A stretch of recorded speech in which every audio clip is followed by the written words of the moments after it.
अगर आप भी ये सोच रहे हैं कि मैं आपको ये बताऊंगा कि म्यूचुअल फंड एसआईपी के अलावा आपको गोल्ड के अंदर पैसा इन्वेस्ट करना चाहिए, बॉन्ड्स में पैसा इन्वेस्ट करना चाहिए, रियल एस्टेट में पैसा इन्वेस्ट करना चाहिए, तो आप बिल्कुल ही गलत सोच रहे हैं, क्योंकि मैं आपको इसके बारे में बिल्कुल भी बात नहीं करने वाला हूं। क्योंकि आज के टाइम पे यूट्यूब के ऊपर ना ऐसे बहुत सारे इन्फ्लुएंसर हैं जो आपको ये बताते हैं कि अगर आप अपने 20s के अंदर है तो आप कुछ पैसे गोल्ड में डाल दीजिए, कुछ पैसे आप बॉन्ड्स में डाल दीजिए, कुछ पैसे आप रियल एस्टेट में डाल दीजिए, जो मैं आपको आज बिल्कुल भी नहीं बताने वाला हूं। क्योंकि एक मिडिल क्लास फैमिली के लिए सबसे पहले ये जरूरी होता है कि उसका फाइनेंशियल प्लानिंग सेट होना चाहिए, उसकी फाइनेंशियल कंडीशन सही होनी चाहिए, उसके बाद जाके पोर्टफोलियो को डाइवर्सिफाई करना अच्छा होता है। आप कितना भी अपने पोर्टफोलियो को डाइवर्सिफाई कर लीजिए, जहां मन चाहे वहां पैसा इन्वेस्ट कर लीजिए, बट एंड में जाके ना अगर आपके फैमिली के अंदर में कोई भी फाइनेंशियल प्रॉब्लम आती है तो आपको एक दिन के अंदर में सारे के सारे इन्वेस्टमेंट बेच के उसके ऊपर आपके पैसे को खर्च करना पड़ेगा अपने फैमिली के ऊपर। तो इस बात को जरूर ध्यान दीजिएगा कि 20s के अंदर हो या 25 एज के अंदर हो या 30s के अंदर हो, सबसे पहले अपनी फाइनेंशियल प्लानिंग करके रखिए, जो मैं आज आपको वीडियो के अंदर बताने वाला हूं। अब मान के चलते हैं आपकी सैलरी आज के टाइम पे 25,000 रुपए,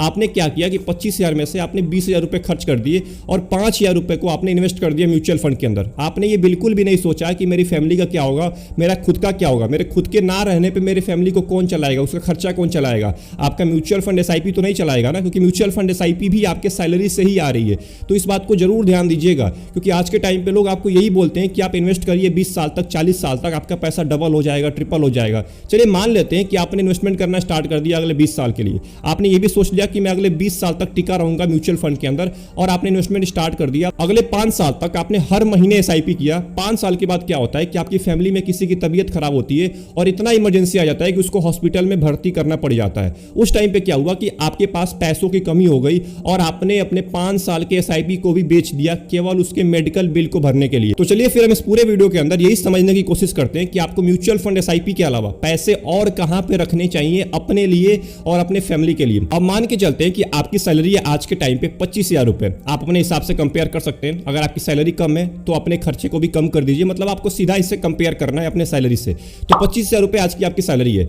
अब ये भी मान के चलते हैं कि आपके जो खर्चे हैं महीने के, वो 25,000 में से 18,000 रुपए आप घर के लिए खर्च करते हैं, मतलब अपने नीड्स के ऊपर पैसे खर्च करते हैं। आपको ज्यादा डिजायर्स के लिए नहीं जाना है, मतलब जो आपकी इच्छाएं हैं, मतलब आप ये सोचते हैं कि मेरे को आईफोन लेना है, मेरे को कार लेना है, उसके तरफ अभी आपको नहीं जाना है। अभी केवल आपको अपने नीड्स के ऊपर फोकस करना है। तो 25,000 रुपए में से 18,000 हमने निकाल लिया, बचा यहाँ पे 7,000 रुपए। अब इस 7,000 रुपए से आपने मान के चला कि 4,000 रुपए की आपने एसआईपी स्टार्ट कर दी है आज के टाइम पे, तो आपका 4,000 रुपए एसआईपी में जा रहा है। अब यहाँ पे बचता है केवल 3,000 रुपए।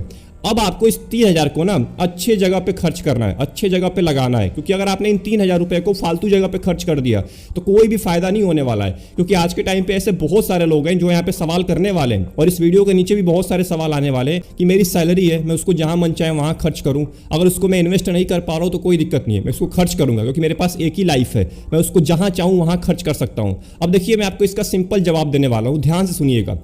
आपको खर्च करने के लिए कोई नहीं रोक रहा है, बट आपकी सैलरी भी उतनी होनी चाहिए। अगर आप महीने के 1 लाख रुपए कमाते हैं ना, मैंने बहुत सारे ऐसे लोगों को देखा है जो महीने के 1 लाख रुपए कमाते हैं, उनके लिए 1 लाख रुपए भी कम पड़ जाता है, क्योंकि वो अपने डिजायर्स के ऊपर पैसे खर्च करते हैं। और जब आप अपने डिजायर्स को नीड बना लेते हैं ना, मतलब अपने इच्छाओं को, मतलब जो भी आपके आईफोन लेने की इच्छा है, कार लेने की इच्छा है, ऐसी चीज लेने की इच्छा है जिससे कोई रिटर्न नहीं मिलने वाला है आपको लंबे टाइम तक, अगर वो इच्छा जो है ना वो आपकी नीड बन जाती है, मतलब आपकी जरूरत बन जाती है, तो आप जितना भी पैसे कमा लीजिए आपके लिए कम ही पड़ने वाले हैं। तो चलिए हम एग्जांपल के ऊपर आते हैं। मान के चलते आपने 25,000 रुपए आप कमाते हैं, 18,000 रुपए आपने नीड के ऊपर लगा दिया, 4,000 रुपए की आपने एसआईपी कर दी, बचा हुआ 3,000 रुपए। इस 3,000 को आपको अच्छी जगह पे लगाना है। सबसे पहली जगह है जिसका नाम है हेल्थ इंश्योरेंस। आपको अपना और अपने फैमिली का हेल्थ इंश्योरेंस लेके रखना है। आज के टाइम पे कोई आपको महंगा हेल्थ इंश्योरेंस नहीं मिलेगा। अगर आप जल्दी लेंगे, मैं आपको ये यहाँ पे जरूर बोलूंगा कि अगर आप अपने 20s के अंदर अगर आप पैसे कमाना स्टार्ट कर चुके हैं, 25 साल के बाद 27 साल 30 साल तक अगर आप पैसे कमा रहे हैं, तो आपको कम दाम में ही अच्छा खासा हेल्थ इंश्योरेंस मिल जाएगा। कम से कम 500-600 रुपए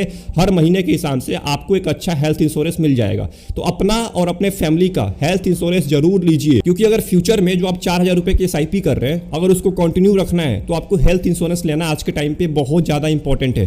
क्योंकि आपके फैमिली में अगर किसी की तबीयत खराब हो जाती है, किसी की इमरजेंसी आ जाती है, उसको हॉस्पिटल में भर्ती करना पड़ गया, तो आपकी एसआईपी भी जाएगी, आपका सारा का सारा इन्वेस्टमेंट भी जाएगा, आपकी सारी की सारी सेविंग भी जाएगी, और ये भी हो सकता है कि जो आपकी जॉब की सैलरी है वो भी कम पड़ जाए। तो इस बात को जरूर ध्यान दीजिएगा कि अपने और अपने फैमिली का उस 3000 के अंदर में हेल्थ इंश्योरेंस जरूर लीजिए। हेल्थ इंश्योरेंस लेने के बेनिफिट्स क्या हैं, चलिए मैं आपको बताता हूं। सबसे पहली चीज, आपको फाइनेंशियल स्टेबिलिटी मिल जाती है। मतलब कि अगर आप हेल्थ इंश्योरेंस ले लेंगे तो आपको टेंशन नहीं रहेगा अपने फाइनेंशियल कंडीशन को लेकर कि मेरी SIP चल रही है, उसको बेचना पड़ेगा, मेरे इन्वेस्टमेंट को बेचना पड़ेगा, मेरे सेविंग्स को लगाना पड़ेगा। उसके बारे में आपको टेंशन बिल्कुल नहीं रहता है, क्योंकि सारा का सारा खर्चा आपकी हेल्थ इंश्योरेंस कंपनी पे करती है, जो कि मेडिकल बिल्स हो गया, रूम रेंट हो गया, और भी बहुत सारे खर्चे होते हैं जो केवल हेल्थ इंश्योरेंस कंपनी पे करती है। आपके जेब से एक भी रुपए नहीं जाएंगे और आपको एक अच्छा खासा हॉस्पिटल में ट्रीटमेंट मिल जाता है हेल्थ इंश्योरेंस कंपनी की वजह से। तो आई होप आपको ये समझ में आ गया होगा कि पहली चीज कौन सी करनी है आपके इन्वेस्टमेंट के अलावा। दूसरी चीज, अपना खुद का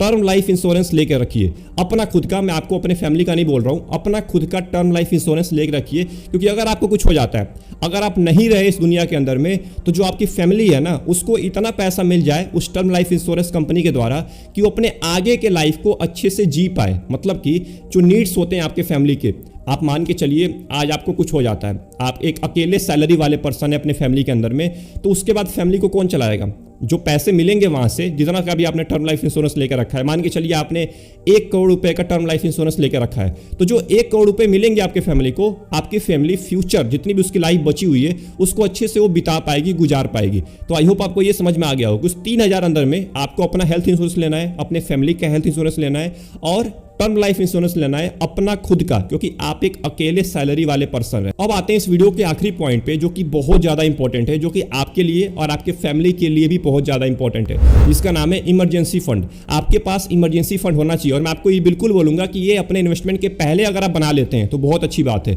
अगर आपने अभी तक एक अच्छा खासा इन्वेस्टिंग करना स्टार्ट नहीं किया है तो अपना इमरजेंसी फंड बनाने के ऊपर फोकस करिए। अगर आप एक सैलरीड पर्सन है, एग्जाम्पल के तौर पर कैसे बनाना है मैं आपको बताता हूँ। हम मान के चलते हैं आपके पास 25,000 रुपए की सैलरी है, तो आपको उसका 3 गुना या 6 गुना आपके पास पैसे पड़े होने चाहिए आपके FD के अंदर में। चलिए इसको मैं डिटेल में समझाता हूं। इमरजेंसी फंड बनाने का केवल एक ही मोटिव होता है कि अगर आपकी जॉब चली जाती है, आपके फैमिली में अगर आप एक सिंगल पर्सन है जॉब करने वाले, आपकी जॉब चली जाती है अगले 3 महीने के लिए, 6 महीने के लिए, या किसी भी रीजन से आप जॉब करना छोड़ देते हैं अगले 3 महीने के लिए, तो पैसे फिर कहां से लाएंगे आप अपने नीड्स को फुलफिल करने के लिए, अपने फैमिली के नीड्स को फुलफिल करने के लिए? वहीं पे काम आता है इमरजेंसी फंड। अब मान के चलते हैं अगर आपकी सैलरी आज के टाइम पे 25,000 रुपए, तो कम से कम आपके पास 75,000 रुपए होने चाहिए आपके FD के अंदर, क्योंकि 3 गुना आपका पैसा, मतलब आपकी सैलरी के 3 गुना पैसा FD के अंदर पड़ा होना चाहिए। अब उस पैसे से आप अगले 3 महीने के लिए आप अच्छे से खर्चे को चला पाएंगे बिना किसी टेंशन के कि आपको पैसे कहां से लाने हैं। 3 महीने के बाद अगर आपको जॉब मिल जाती है दोबारा, या फिर से आप जॉब पे जाना स्टार्ट कर देते हैं तो अच्छी बात है। तो कम से कम अगले 3 महीने से लेके मैक्सिमम 6 महीने तक आपके पास अपना इमरजेंसी फंड पड़ा होना चाहिए FD के अंदर में। तो इस पूरे वीडियो को बनाने का केवल मेरा एक ही मोटिव था कि आपको एक चीज समझ में आ जाए कि SIP से भी बड़ी चीज कोई होती है। अगर आप कितना भी SIP कर लीजिए, कितना भी इन्वेस्ट कर लीजिए, जहां मन चाहे वहां इन्वेस्ट कर लीजिए, आपका बेस स्ट्रांग नहीं रहेगा। आपका इन्वेस्टमेंट 2 दिन के अंदर में ढह जाएगा पूरा नीचे। आपकी एक मेडिकल बिल ना सारे के सारे इन्वेस्टमेंट को ले डूबेगी। तो इस बात को ध्यान रखिए कि अपना बेस बिल्ड करिए। बेस के अंदर में यही सारी चीजें आती हैं। आपका इमरजेंसी फंड हो गया, हेल्थ इंश्योरेंस हो गया, लाइफ इंश्योरेंस हो गया।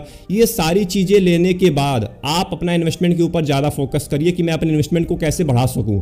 आपके पास अगर बेस नहीं है तो आप गोल्ड के अंदर पैसा इन्वेस्ट करिए, FD के अंदर करिए, म्यूचुअल फंड के अंदर करिए, रियल एस्टेट के अंदर करिए, कोई फायदा नहीं होने वाला है। खर्चे कम करिए। मैं आपको सिंपल बात बोलूंगा, अपने खर्चे कम करिए, क्योंकि आज के टाइम पे जो YouTube पे वीडियो बनाने वाले लोग हैं, जो फाइनेंस रिलेटेड वीडियो बनाते हैं, जो बड़े बड़े यूट्यूबर्स हैं, वो भी आपको केवल यही बताते हैं कि आप यहाँ इन्वेस्ट करिए, यहाँ इन्वेस्ट करिए, यहाँ इन्वेस्ट करिए, यहाँ इन्वेस्ट करिए। आपको वो बिल्कुल भी नहीं बताते कि आखिर में आपका बेस स्ट्रांग कैसे किया जाए। आपके पास अगर बेस नहीं होगा तो आप जहां मन चाहे वहां इन्वेस्ट कर लीजिए, कोई फायदा नहीं होने वाला है। तो अगर आपको वीडियो पसंद आई तो वीडियो को लाइक कर दीजिएगा एंड चैनल को जरूर सब्सक्राइब कर लीजिएगा। कमेंट बॉक्स में ये जरूर बताइएगा कि आप क्या अपना हेल्थ इंश्योरेंस लेके रखे हैं, अपने फैमिली का हेल्थ इंश्योरेंस आपने लिया है कि नहीं लिया है। अभी तक कमेंट बॉक्स में टाइप करिएगा। अगर आपने नहीं लिया है तो आप जल्दी करिए, जल्दी लीजिए, नहीं तो आपका इन्वेस्टमेंट बहुत बड़े दिक्कत में आने वाला है। तो मिलते हैं एक और इंपॉर्टेंट वीडियो में एक और इंटरेस्टिंग टॉपिक के साथ। तब तक के लिए अपना ध्यान रखिए, अपने फैमिली का ध्यान रखिए। Best of luck, take care.